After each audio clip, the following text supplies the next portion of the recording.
Shalom. Bapak Ibu Saudara yang kasih dalam Tuhan Yesus Kristus, saya penuh dengan sukacita karena setiap ada kesempatan untuk melayani Tuhan, itu adalah berkat. Amin. Haleluya, puji Tuhan. Bapak Ibu Saudara yang kasih dalam Tuhan Yesus, saya tidak tahu kalau di sini ternyata ada hamba Tuhan yang bersama-sama dalam ibadah. Waktu saya masuk tadi, saya juga kaget, ini adik saya nggak kasih tahu ini ada acara apa, ada pertemuan apa, tiba-tiba. Tapi luar biasa Bapak Ibu, saya begitu bersukacita, saya begitu mengucap syukur sama Tuhan ya, karena kalau ada hamba-hamba Tuhan bukan meremehkan jemaat ya, ada tambahan doa ya.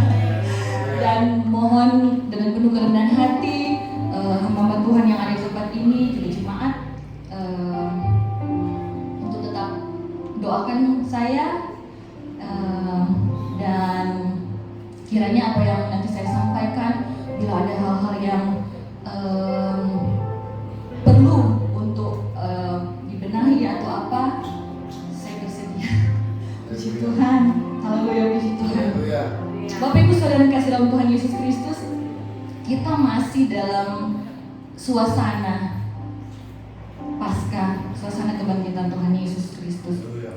Dan sesungguhnya firman Tuhan katakan bahwa kalau Tuhan Yesus tidak dibangkitkan, sia-sia kepercayaan saya dan saudara. Ya, kita sudah tahu bersama itu. Dan kita akan melihat Bapak Ibu bahwa Tuhan Yesus beberapa kali menampakkan diri ketika dia bangkit.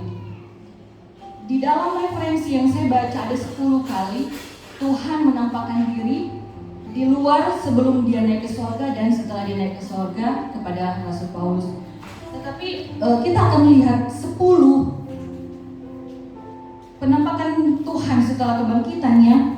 Saya catat di sini, pertama Maria Magdalena, kemudian perempuan-perempuan lain ketika kembali dari kubur, yang ketiga 2 murid di jalan ke Emmaus, keempat Simon Petrus, kelima 10 murid tanpa Thomas, keenam 11 murid termasuk Thomas, ketujuh sejumlah murid di Galilea di tepi danau Tiberias, kemudian 500 orang sekaligus, ke-9 ada Yakobus, dan ke-10 semua rasul. Tetapi yang menarik perhatian saya ketika saya membaca hal ini Bapak Ibu, ada 3 pribadi yang secara khusus Tuhan menampakkan dirinya. Ada 3 pribadi yang secara khusus, tidak dalam jumlah 2 orang ataupun lebih dari itu. Di situ ada apa? Maria Magdalena, kemudian Petrus dan Yakobus. Saya tanya sama Tuhan, Tuhan, ketika ada hal yang ditulis dalam firman-Mu, tentu ada nilai, tentu ada berkat, ada rahasia yang besar. Saya bilang, Tuhan tolong saya mau melihat, biar Engkau memberikan hikmat. Apa yang ingin Engkau sampaikan melalui ketiga pribadi ini? Mari kita mulai Bapak Ibu, kepada Maria Magdalena. Maria Magdalena adalah seorang perempuan yang sederhana, yang kemudian dia mengalami berkat mujizat Tuhan ketika Tuhan Yesus mengusir setan dari kehidupannya. Dia turut dalam pelayanan Tuhan Yesus, dalam penginjilan Tuhan Yesus. Dia memberi dirinya, waktunya, bahkan dicatat dalam Alkitab, dia memberikan kekayaannya. Kemudian apa? Dia ada saat Yesus disalibkan, dia ada saat Yesus dikuburkan, bahkan dia ada saat Yesus menampakkan diri. Dan luar biasa Bapak Ibu, Maria Magdalena mendapat prioritas Tuhan. Dia adalah sosok pertama dicatat dalam Alkitab, bahkan 2 kitab dalam firman Tuhan mencatat hal tersebut. Di dalam Markus 16 ayat 9 dan Yohanes 20 ayat 11 sampai 18. Bahkan di dalam kitab Yohanes 20 itu dirinci dengan jelas bagaimana awalnya, pertengahannya, sampai dia kemudian dikunjungi Tuhan Yesus. Luar biasa Bapak Ibu. Bukankah 2 saksi itu cukup? Ya, bahwa betul-betul Maria Magdalena adalah orang pertama yang menjadi saksi kebangkitan Tuhan Yesus. Bapak Ibu Saudara kekasih di dalam Tuhan Yesus Kristus, mari kita lihat di dalam Markus 16 ayat 9. Biasanya saya tanya kalau LCD. Markus 16 ayat 9.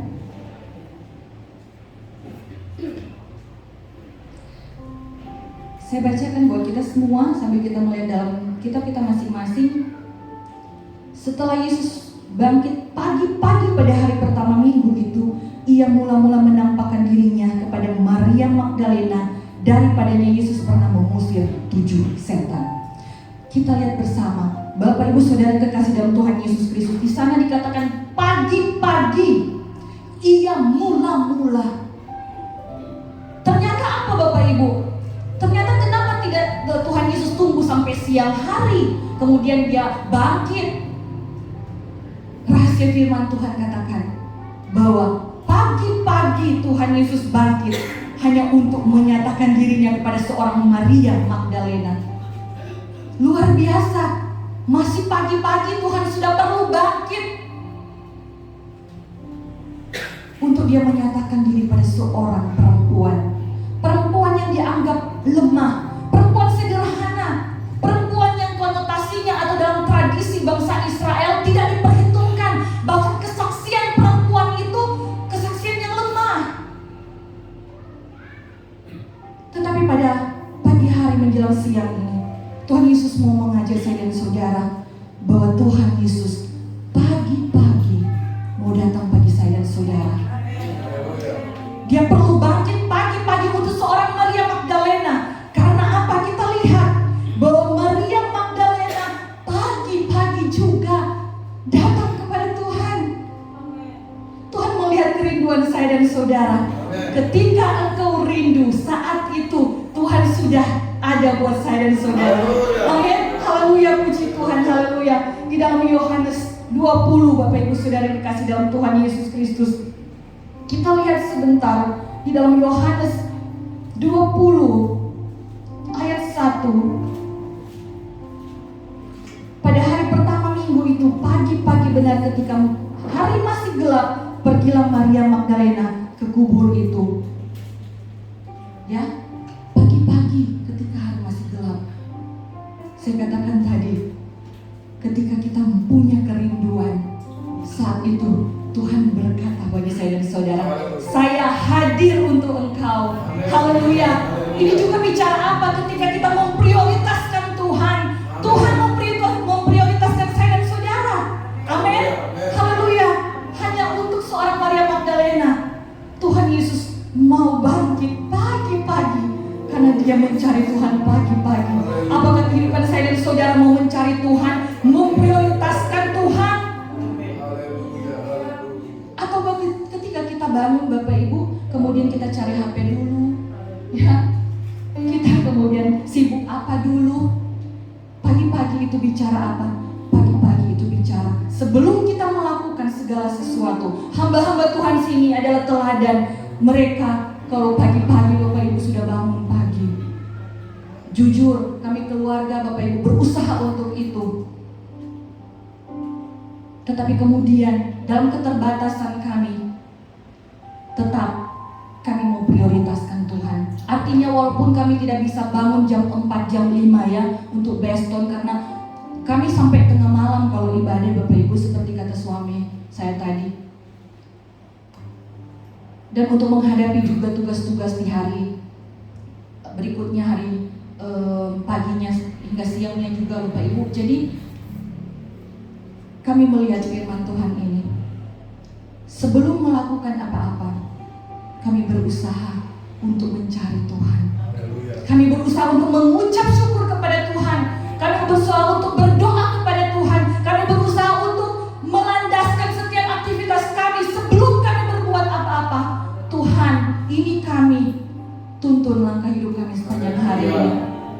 Dan saudaraku, ketika engkau lakukan itu untuk Tuhan, dalam setiap apapun itu, ketika engkau mengandalkan Tuhan dan memprioritaskan Dia, Tuhan memprioritaskan engkau. Mula-mula Tuhan menampakkan diri kepada Maria Magdalena. Bapak Ibu Saudara kekasih di dalam Tuhan Yesus Kristus, satu hal kemudian yang saya lihat, ketika Tuhan Yesus menampakkan diri kepada murid-murid yang lain, ya Bapak Ibu, ketika mereka berkumpul, mereka mengira Tuhan Yesus itu hantu, mereka ketakutan. Tetapi apa yang dicatat dalam firman Tuhan, kita akan baca di rumah selengkapnya dalam Yohanes 20 itu, bahwa Maria tidak takut, Maria tetap tinggal diam.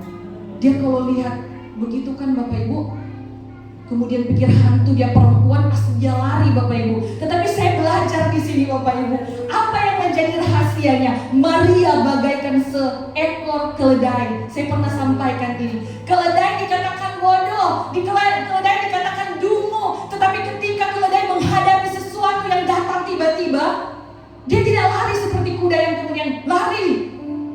Bisa kita perhatikan Bapak Ibu, dia dikatakan bodoh, dikatakan dungu, tetapi sesungguhnya di situ kelebihan dari keledai. Ketika ada sesuatu yang datang, dia diam, dia renungkan, saya mau melawan atau saya mau lari, ya. Jadi ketika saya dan saudara diperhadapkan dengan bahkan berkat Bapak Ibu, ya, penampakan Tuhan Yesus ini adalah berkat. Kadang-kadang berkat datang dalam kehidupan saya dan saudara, kita kaget, malah kita lari.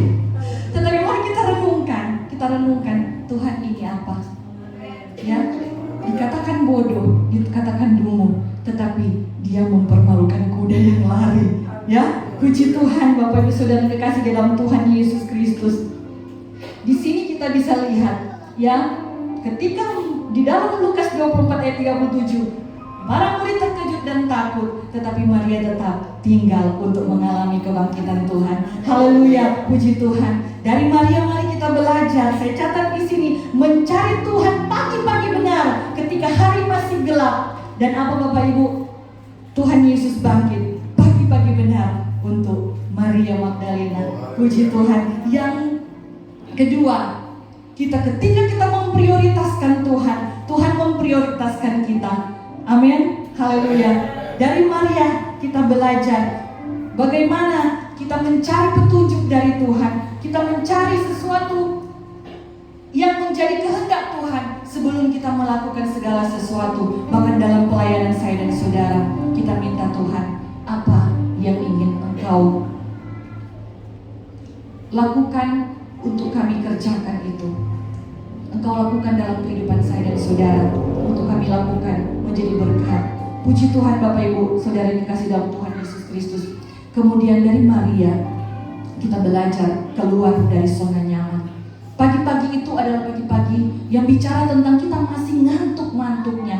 Di dalam ilmu kedokteran itu jam-jam begitu kita terlelap Bapak Ibu. Ketika hari masih gelap, mari kita keluar dari zona nyaman kita. Haleluya, puji Tuhan. Haleluya, haleluya, puji Tuhan. Dan saya katakan tadi bahwa perempuan itu tidak diperhitungkan atau kesaksiannya lemah. Ya sampai saat ini banyak Bapak Ibu ya, dari zaman anak-anak Yakub, Dina tidak diperhitungkan. Tetapi ketika Tuhan Yesus di dalam firman Tuhan mencatat tentang perempuan-perempuan bahkan janda-janda yang dipakai Tuhan, mari kita lihat ketika Maria Magdalena mendapat penghargaan dari Tuhan untuk menjadi saksi Tuhan pada kebangkitan, menjadi saksi yang pertama, itu bicara apa? Tuhan Yesus adalah Tuhan atas tradisi. Amin. Haleluya. Jangan tradisi kemudian yang menguasai saya dan saudara. Tradisi-tradisi yang banyak, tradisi-tradisi yang tidak baik ya, tidak sesuai dengan firman Tuhan. Ya, karena Tuhan menciptakan manusia itu sama. Amin. Haleluya. Puji Tuhan. Wanita itu juga, perempuan itu juga, mari memberi diri. Tuhan mau pakai engkau dalam pelayanan. Haleluya.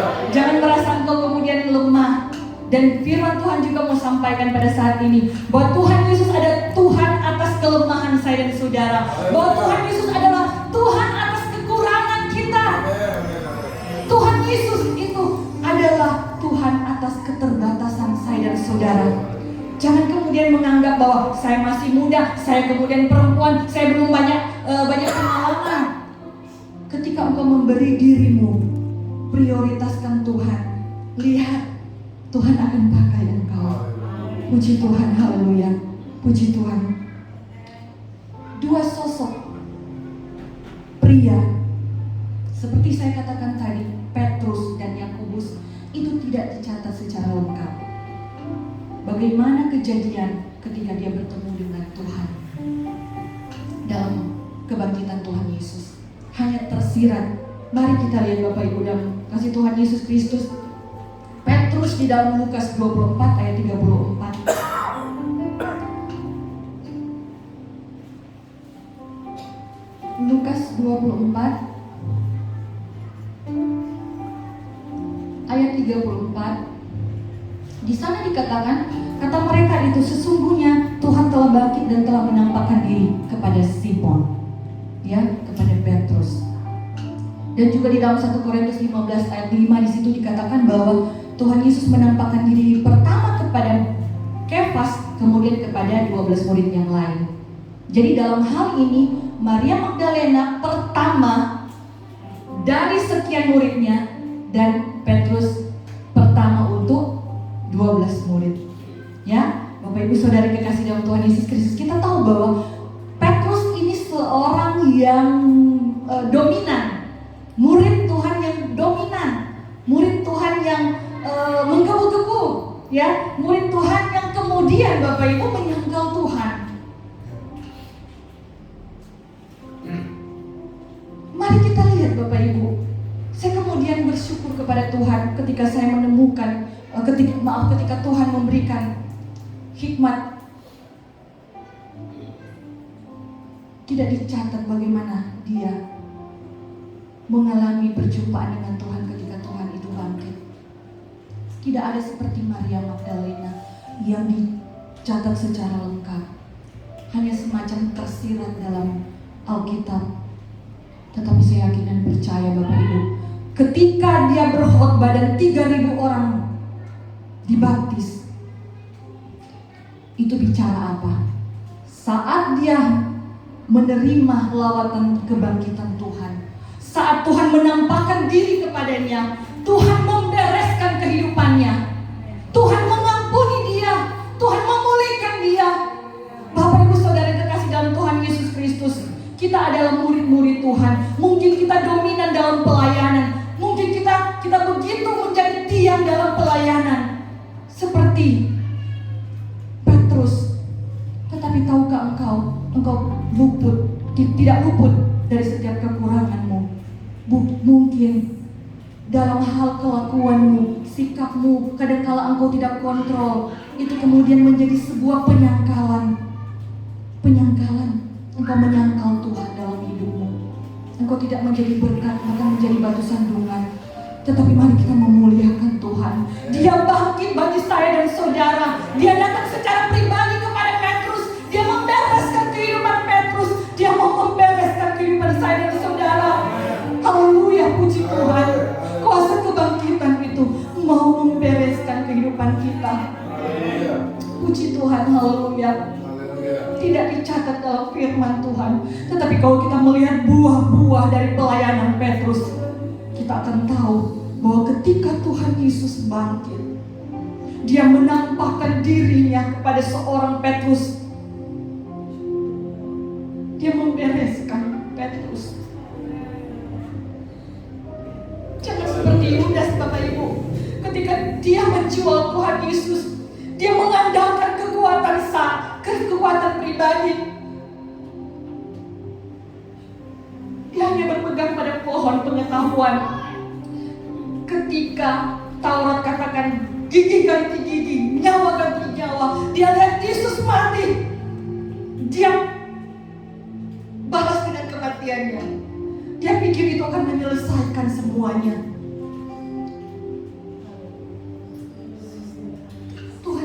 itu penuh dengan kasih karunia. Dia penuh dengan belas kasihan. Haleluya. Jangan kemudian engkau mengandalkan kekuatanmu. Jangan kemudian engkau berpegang pada pohon pengetahuanmu. Mari kita makan pohon kehidupan.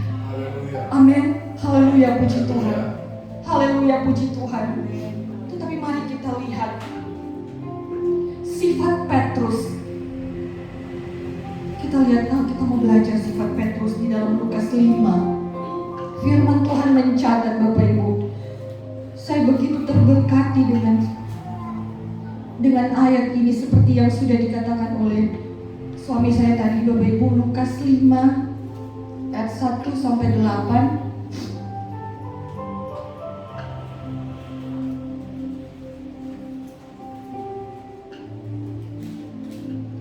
Baik, kita lihat aja ayat 8, Bapak Ibu.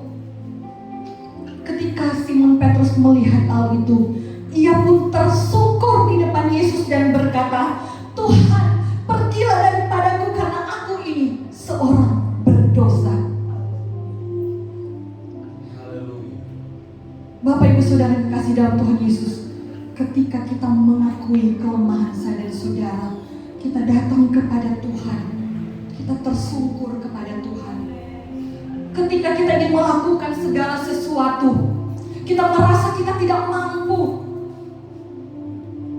mari kita cari Tuhan dengan tersungkur dan merendahkan diri di kaki Tuhan. Haleluya. Petrus orang yang dominan, tetapi ternyata dia punya sifat yang mau tersungkur di kaki Tuhan.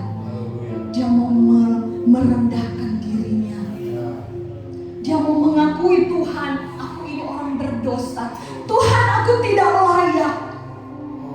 Tetapi puji Tuhan, ketika Tuhan Yesus datang menampakkan dirinya, Tuhan Yesus bilang apa kepada Petrus? Gembalakan domba-dombaku. 3 kali Petrus menyangkal Tuhan. 3 kali Tuhan katakan, gembalakan domba-dombaku. Karena apa? Karena ada hati yang rendah hati. Haleluya. Haleluya, puji Tuhan. Haleluya. Puji Tuhan. Dan satu hal lagi, Bapak Ibu Saudara dikasih dalam Tuhan Yesus. Ketika engkau menjadi jemaat, ketika engkau menjadi hamba Tuhan yang dominan, jemaat menjadi tiang dalam gereja, tiang dalam pembangunan, tiang menyokong hamba Tuhan, gembalanya, itu tidak akan berarti apa-apa. Seperti Petrus tidak akan berarti apa-apa tanpa ada kerendahan hati. Haleluya, puji Tuhan. Jangan engkau pikir gereja ini dibangun karena uang saya. Gereja ini dibangun karena saya selalu ada di dalam gotong royong membangun gereja. Pelayanan saya, pengembalaan saya banyak jemaatnya. Engkau merasa engkau dominan di situ. Tetapi Tuhan tidak akan menampakkan diri secara pribadi kepada kehidupanmu kalau engkau tidak punya kerendahan hati. Engkau tidak punya hati hamba yang selalu mau tersungkur di kaki Tuhan. Puji Tuhan. Haleluya, puji Tuhan. Saudara kasih dalam Tuhan Yesus Kristus. Kemudian kita masuk pada pribadi yang ketiga, Yakobus. Yakobus dikatakan adalah saudara Tuhan Yesus. Di dalam Matius 13 ayat 55 dan Markus 6 ayat 3, di situ dikatakan Yakobus, Yusuf, Simon, Yudas adalah saudara-saudara Tuhan Yesus. Selalu Yakobus ditulis pertama. Itu menunjukkan bahwa Yakobus itu pertama dari yang lain, ya. Setelah Tuhan Yesus, Yakobus kemudian adik-adiknya. Kenapa perlu Tuhan Yesus untuk datang kepada Yakobus? Karena Bapak Ibu Saudara yang dikasih dalam Tuhan Yesus Kristus, di dalam Yohanes 7 ayat 5, mari kita lihat Yohanes 7 ayat ayat 5, sebab saudara-saudaranya sendiri pun tidak percaya kepadanya. Ternyata apa? Ketika Tuhan Yesus menampakkan diri kepada Yakobus, Dia ingin supaya Yakobus percaya kepadanya. Kadang-kala Bapak Ibu, kita melayani Tuhan, kita hamba-hamba Tuhan, orang lihat, dia punya keluarga belum mengenal Tuhan, dia punya saudara belum mengenal Tuhan. Tetapi mari kita lihat, kita punya hati seperti Tuhan Yesus, ya. Mereka tidak lihat, orang lain tidak lihat, tetapi mari kita berdoa untuk keluarga kita. Kita peduli untuk mereka, jangan sibuk kemudian Bapak Ibu, kita cumu semua itu jemaat-jemaat, kita cumu satu-satu di nama-nama sampai kita lupa ada keluarga kita yang belum mengenal Tuhan. Mari kita punya beban untuk mereka juga, seperti Tuhan Yesus. Saudara-saudaranya tidak percaya kepadanya. Bahkan Bapak Ibu dikatakan di dalam referensi yang saya baca, ketika mereka di Kana, Tuhan Yesus mengadakan mujizat pertama, air menjadi anggur di Kana. Di situ dicatat ada ibu Yesus. Memang tidak dicatat kalau ada saudara-saudaranya, tetapi kemudian mereka ke Kapernaum. Di situ dicatat Yesus, ibu dan saudara-saudaranya. Mereka itu dalam Bapak Ibu, dalam kebersamaan. Jadi mereka bisa dipastikan bahwa mereka ada di Kana waktu Tuhan Yesus mengadakan mujizat pertama. Bukankah juga Bapak Ibu dalam kehidupan kita, Tuhan sudah adakan mujizat, tapi kita tidak percaya kepada Tuhan. Tuhan ada bersama dengan saya dan saudara, tetapi kita merasa itu biasa-biasa saja, kebetulan saja kita begini, kebetulan saja kita dapat ini. Kita tidak mengerti bahwa itu karena kehadiran Tuhan. Saudara-saudaranya, dan makanya itu dia perlu untuk menampakkan diri secara pribadi. Dan kita bersyukur kepada Tuhan, kita ini saudara-saudara Tuhan. Kita ini adalah anak-anak Tuhan, malah disebut Bapa, kita anak. Tuhan menampakkan diri kepada saya dan saudara secara pribadi, karena Dia ingat kita ini saudaranya. Ya, haleluya, puji Tuhan, haleluya. Bahkan juga saya catat Bapak Ibu, keluar atau saudara-saudaranya pikir waktu dia mengusir Beelzebul, ya Bapak Ibu, orang bilang ya gak waras dia. Saudara, mari kita lihat, walaupun dalam pelayanan saya dan saudara, nanti ada saudara-saudara, bahkan orang-orang terdekat, saudara-saudara kita yang kadang kita nyadak beres, nyadak waras, tetapi kalau itu sesuai dengan kehendak Tuhan, kita percaya.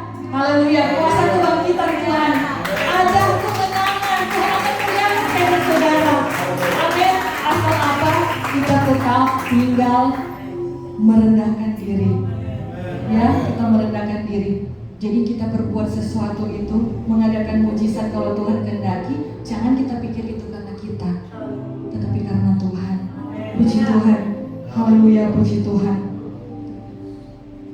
Dan Bapak Ibu Saudara dikasih dalam Tuhan Yesus Kristus, dari sini kita mau belajar bahwa ketika Tuhan Yesus mengingat Yakobus, mengingat saudaranya, mari juga kita mau bersaksi kepada saudara-saudara kita. Kita mau menjadi teladan bagi keluarga kita. Amin. Jangan di luar sana Bapak Ibu, kita jadi berkat. Kemudian kita tidak jadi berkat buat anak-anak kita. Kita bukan menjadi orang tua yang memberikan teladan yang baik. Ya, di luar orang puji-puji, di dalam anak-anak bilang begini, duh, papa lagi begitu, papa lagi penuh dengan emosi, mama lagi begitu. Ya, Bapak Ibu Saudara kekasih dalam Tuhan Yesus Kristus, ketika kita menjadi teladan di dalam rumah kita menjadi teladan di dalam lingkungan keluarga kita menjadi teladan di sekitar kita, di tetangga-tetangga kita Tuhan akan pakai. Karena Yakobus menulis surat Yakobus, dia adalah saudara Tuhan Yesus, dia menjadi rasul. Bahkan saudara-saudara yang bertobat. Bukankah firman Tuhan katakan, satu orang bertobat, seisi rumah diselamatkan. Haleluya, puji Tuhan, haleluya. Karena apa? Karena belas kasihan Tuhan dan karena Tuhan melihat kehidupan kita. Amin. Haleluya, puji Tuhan. Tuhan memperhitungkan setiap tetesan air mata kita, berdoa bagi keluarga kita, sehingga ketika kita bertobat, ketika kita mengenal Tuhan, ketika kita mengalami perjumpaan dengan Tuhan, kuasa kebangkitan Tuhan ada dalam kehidupan saya dan saudara. Seisi rumah diselamatkan. Puji Tuhan Bapak Ibu dalam kasih Tuhan Yesus Kristus.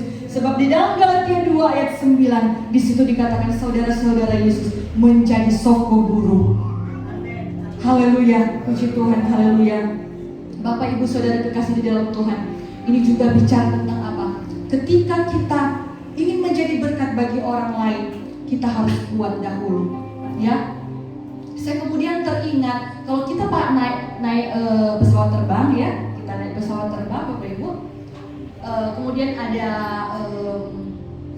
contoh untuk kalau misalnya oksigen itu turun, bagaimana? Di situ dikatakan bahwa kita pakai dahulu kemudian menolong orang lain, ya.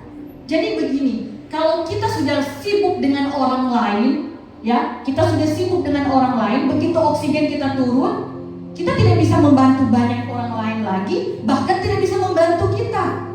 Jadi begitu kita dalam keadaan yang kuat, kita kuatkan kita punya kehidupan, kita bereskan kehidupan saya dan saudara, kemudian kita menjadi berkat bagi orang lain. Amin. Haleluya, puji Tuhan. Haleluya, puji Tuhan. Bapak Ibu saudara kekasih dalam Tuhan Yesus Kristus, saya akan mengakhiri renungan firman Tuhan bahwa kuasa kebangkitan Tuhan ada bagi kita semua. Ketika Tuhan Yesus datang kepada Maria Magdalena, itu bicara apa? Tuhan Yesus itu Tuhan atas tradisi, Tuhan Yesus itu Tuhan atas kelemahan kita, Tuhan Yesus itu Tuhan atas keterbatasan saya dan saudara. Kemudian yang kedua, Tuhan mau melakukan pemberesan dengan kita. Dia mau melakukan pemberesan dengan kita, dan Tuhan Yesus ingat kita adalah saudara-saudaranya. Puji Tuhan Bapak Ibu saudara kekasih dalam Tuhan Yesus Kristus. Mari kita akan menyanyi satu kor yang katakan sebab dia hidup ada